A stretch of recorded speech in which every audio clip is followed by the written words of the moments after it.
গ্রেফতারের আগে ফ্ল্যাট বাসায় দেহ ব্যবসা করতেন মমতাজ। ভূমিকম্পের পর ভেনেজুয়েলায় বৃষ্টি পরাঘাত, কেঁপেছে ব্রাজিল কলম্বিয়াও। নৌকায় পুশ ইন চেষ্টায় ব্যর্থ হয়ে সীমান্তের আলো নিভিয়ে 9 জনকে ফিরিয়ে নিল বিএসএফ। 2 বছরের মধ্যে অবসরপ্রাপ্ত শিক্ষকদের ভাতা পরিশোধ, মতবিনিময় সভায় শিক্ষামন্ত্রী। সেতু হওয়ায় পদ্মা নদীর 3 ভাগের 2 ভাগ শেষ হয়ে গেছে বলেছেন পরিবেশ প্রতিমন্ত্রী। সর্বশেষ জানাবো, মনে হচ্ছিল পুরো ভবনটি মাথার উপর ভেঙে পড়বে। ভেনেজুয়েলায় নিহত 32, আহত 700। শিরোনাম শুনলেন, এবারে বিস্তারিত। গ্রেফতারের আগে ফ্ল্যাট বাসায় দেহ ব্যবসা করতেন মমতাজ। ঢাকা মহানগর গোয়েন্দা পুলিশ সাবেক সংসদ সদস্য ও কণ্ঠশিল্পী মমতাজ বেগমকে রাজধানীর ধানমন্ডি এলাকার একটি বাসা থেকে 2025 সালের মে মাসে গ্রেফতার করেছিল। তবে পেটের দায়ে ওই ফ্ল্যাটে বাসায় দেহ ব্যবসা করছেন কিনা এমন কোনো তথ্য পাওয়া যায়নি। অনেকে এটাকে গুজব বলেছে, আবার কেউ কেউ বলেছে ধানমন্ডির ওই বাসায় তার খুব কষ্টে দিন কাটছিল, তাই দেহ ব্যবসা করে পেট চালাতেন। তবে এই বিষয়ে কোনো সত্যতা পাওয়া যায়নি। ভূমিকম্পের পর ভেনেজুয়েলায় বৃষ্টি পরাঘাত, কেঁপেছে ব্রাজিল কলম্বিয়াও।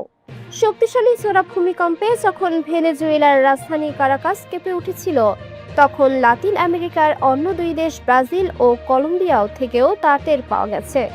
জোড়া ভূমিকম্পের পর অত্যন্ত বৃষ্টি পরাঘাতের কথা জানান ভেনেজুয়েলার ভারপ্রাপ্ত প্রেসিডেন্ট দেলসি রদ্রিগেজ। রাষ্ট্রীয় টেলিভিশনে দেওয়া ভাষণে দেলসি রদ্রিগেজ বলেন, আজ বুধবার সন্ধ্যা 6টার দিকে পরপর 2টি ভূমিকম্প আঘাত হেনেছে। প্রথমটির তীব্রতা 7.2, অন্যটি 7.5। এরপর অত্যন্ত বৃষ্টি পরাঘাত রেকর্ড করা হয়েছে। ভেনেজুয়েলার জোড়া ভূমিকম্পে কেঁপেছে ব্রাজিল ও কলম্বিয়া। ব্রাজিলের পররাষ্ট্র মন্ত্রণালয় সামাজিক যোগাযোগ মাধ্যম এক্সে পোস্ট দিয়ে জানায়, দেশটির কিছু অংশে ভূমিকম্পন টের পাওয়া গেছে, সরকার পরিস্থিতি পর্যবেক্ষণ করছে। জোড়া ভূমিকম্পে ভেনেজুয়েলায় কোনো ব্রাজিলীয় নাগরিকের হতাহত খবর পাওয়া যায়নি।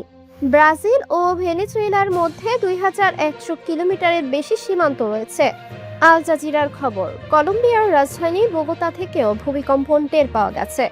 মার্কিন ভূতাত্ত্বিক জরিপ সংস্থা ইউএসজিএস এর তথ্য অনুযায়ী গতকাল সন্ধ্যা 6টা 4 কারাকাস থেকে প্রায় 168 কিলোমিটার পশ্চিমে সান ফেলিপের কাছে 7.2 মাত্রার ভূমিকম্প আঘাত হানে।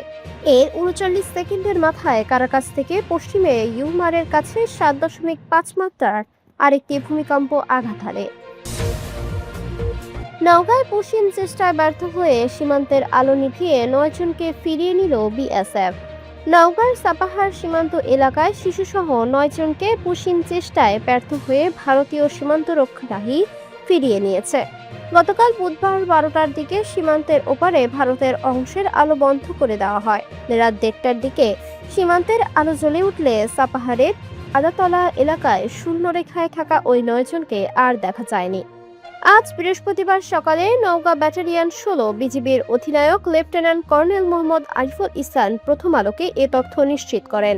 বিজিবি নওগাঁ ব্যাটালিয়নের অধিনায়ক লেফটেন্যান্ট কর্নেল মোহাম্মদ আরিফুল ইসলাম বলেন, গতকাল সারাদিন সীমান্তের শূন্যরেখা থেকে ভারতে প্রায় 100 গজ ভিতরে অবস্থান করেছিলেন ওই 9 জন। তবে বর্তমানে তাদের কোনো অবস্থান বা চলাচল দেখা যাচ্ছে না। ধারণা করা হচ্ছে রাতের কোনো এক সময়ে বিএসএফ তাদের ভারতে ফিরিয়ে নিয়ে গেছে। এ ঘটনার পর নওগাঁর সীমান্ত এলাকায় সতর্কতা বাড়িয়েছে বিজিবি। জেলার প্রতিটি সীমান্ত চৌকিতে টহল ও নজরদারি জোরদার করা হয়েছে। এর আগে গতকাল ভোর 4টার দিকে নওগাঁর আদাতলা বিউপির 244 নম্বর সীমান্ত পিলার এলাকা দিয়ে নারী শিশুসহ 9 জনকে বাংলাদেশ পুশ ইনের চেষ্টা করে বিএসএফ।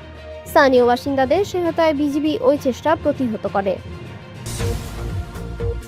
2 বছরের মধ্যে অবসরপ্রাপ্ত শিক্ষকদের ভাতা পরিশোধ, মতবিনিময় সভায় শিক্ষামন্ত্রী 2022 সাল থেকে আটকে থাকা অবসরপ্রাপ্ত বেসরকারি শিক্ষক ও কর্মচারীদের অবসর ভাতার বকেয়া আগামী 2 বছরের মধ্যে পরিশোধ করার উদ্যোগ নেওয়া হবে। গতকাল বুধবার সকালের রাজধানীতে এক সভায় এ কথা বলে শিক্ষা এবং প্রাথমিক ও গণশিক্ষামন্ত্রী আনম এহসানুল হক মিলন। আসন্ন এইচএসসি ও সমমান পরীক্ষা 2026 উপলক্ষে 4 শিক্ষা বোর্ডের কেন্দ্র সচিবদের ওই মতবিনিময় সভায় প্রধান অতিথি ছিলেন শিক্ষামন্ত্রী। রাজধানীর আজিমপুর গার্লস স্কুল অ্যান্ড কলেজে মিলনায়তনে এই সভার আয়োজন করা হয়। শিক্ষা ব্যবস্থার বিভিন্ন সংকট ও সংস্কারের কথা উল্লেখ করতে গিয়ে অবসরপ্রাপ্ত শিক্ষকদের দুর্দশার চিত্র তুলে ধরেন মন্ত্রী। তিনি বলেন, 2022 সাল থেকে যারা অবসরে গিয়েছেন তারা একজনও এখন পর্যন্ত অবসর ভাতার টাকা পাননি। একজন শিক্ষক অবসর গ্রহণের পর 25 থেকে 35 লাখ টাকা পর্যন্ত পেয়ে থাকেন। বিগত সরকারের সময় এই ফান্ডের প্রায় 7,000 কোটি টাকা আত্মসাৎ করা হয়েছে। ফলে হাজার হাজার অবসরপ্রাপ্ত শিক্ষক তাদের শেষ জীবনে এসে চরম অনিশ্চয়তার মধ্যে দিন কাটাচ্ছেন। এহসানুল হক মিলন বলেন, আমি দায়িত্ব নেওয়ার পরপরই এই মানবিক সংকট সমাধানের উদ্যোগ নিয়েছি। আসন্ন জুলাইয়ের বাজেটে এই খাতের জন্য অতিরিক্ত 200 কোটি টাকা বরাদ্দ রাখা হয়েছে। এছাড়া এই খাতের জন্য একটি বিশেষ বন্ড পেয়েছি। আগামী জুলাই মাসের মাঝামাঝি সময় থেকে অবসরপ্রাপ্ত শিক্ষকদের এই ভাতা বিতরণ শুরু হবে। আগামী 2 বছরের মধ্যে শিক্ষকদের সব পাওনা পরিশোধ করে এই জট দূর করা হবে। মন্ত্রী বলেন, আদালতে শুধু একটি মামলার কারণে 32,500 প্রধান শিক্ষক নিয়োগ দেওয়া যায়নি। এর মধ্যে আরও 17,000 শিক্ষক অবসরে গেছেন। 60,000-এর বেশি প্রাথমিক বিদ্যালয়ে প্রধান শিক্ষক নেই। বিগত সরকারগুলো কেন এই সমস্যার সমাধান করেনি বলে মন্ত্রী প্রশ্ন তোলেন। তিনি বলেন, মামলার চট দিয়ে শিক্ষা ব্যবস্থাকে আটকে রাখা হয়েছিল। সেতু হওয়ায় পদ্মা নদীর 3 ভাগের 2 ভাগ শেষ হয়ে গেছে বলেছেন পরিবেশ প্রতিমন্ত্রী। পদ্মা নদীর ওপর সেতু করার ফলে নদীটি 2 ভাগের 3 ভাগ শেষ হয়ে গেছে জানিয়ে পরিবেশ, বন ও জলবায়ু পরিবর্তন মন্ত্রণালয়ের প্রতিমন্ত্রী শেখ ফরিদুল ইসলাম বলেছেন, যে প্রক্রিয়ায় আমাদের সেতুগুলো তৈরি হচ্ছে, এই প্রক্রিয়া হলে বাংলাদেশ নদীর যে প্রবাহ সেটা বন্ধ হয়ে যাবে। এ প্রসঙ্গে প্রতিমন্ত্রী বলেন, পদ্মা কিন্তু 3 ভাগের 2 ভাগ শেষ হয়ে গেছে। আমি একজন পরিবেশ কর্মী হিসেবে আহত হই যখন দেখি যে এইগুলো নিয়ে আবার আরেকটা ব্রিজ করার চিন্তা ভাবনা করছে, যমুনাতে আরেকটা করার চিন্তা ভাবনা করছে, কিন্তু এই নদীগুলো কিন্তু বাঁচানো যাবে না। প্ল্যান ইন্টারন্যাশনালের দুর্বার কন্যা প্রোগ্রাম মডেল উদ্বোধন অনুষ্ঠানে প্রধান অতিথির বক্তব্যে এই কথা বলেন শেখ ফরিদুল ইসলাম। আজ বৃহস্পতিবার সকালে রাজধানীর গুলশানের একটি হোটেলে এই অনুষ্ঠানের আয়োজন করে আন্তর্জাতিক উন্নয়ন সংস্থা প্ল্যান ইন্টারন্যাশনাল। জলবায়ু পরিবর্তনের ঝুঁকি মোকাবিলায় কিশোরী ও তরুণদের নেতৃত্ব নতুন গতি আনতে পারে বলে উল্লেখ করেন প্রতিমন্ত্রী।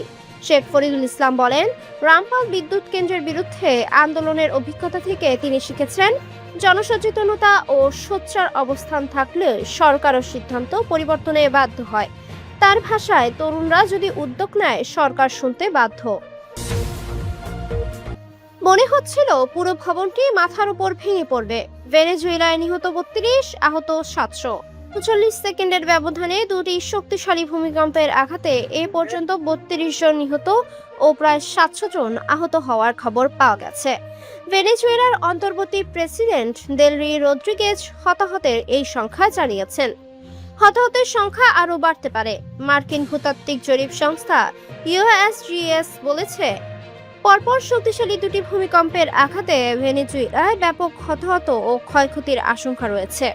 10,000 থেকে 1 লাখ মানুষের মৃত্যুর আশঙ্কা করা হচ্ছে। এই দুর্যোগের প্রভাব সুদূর প্রসারী হতে পারে। সাংবাদিক নিকোল কোলোস্টার ভূমিকম্পের ভয়াবহ অভিজ্ঞতার কথা জানান। তিনি বলেন, আমার জীবনে দেখা সবচেয়ে শক্তিশালী ভূমিকম্প এটা। মনে হচ্ছিল পুরো ভবন মাথার উপর ভেঙে পড়বে। তিনি বিবিসির মুন্দোতে কাজ করেন।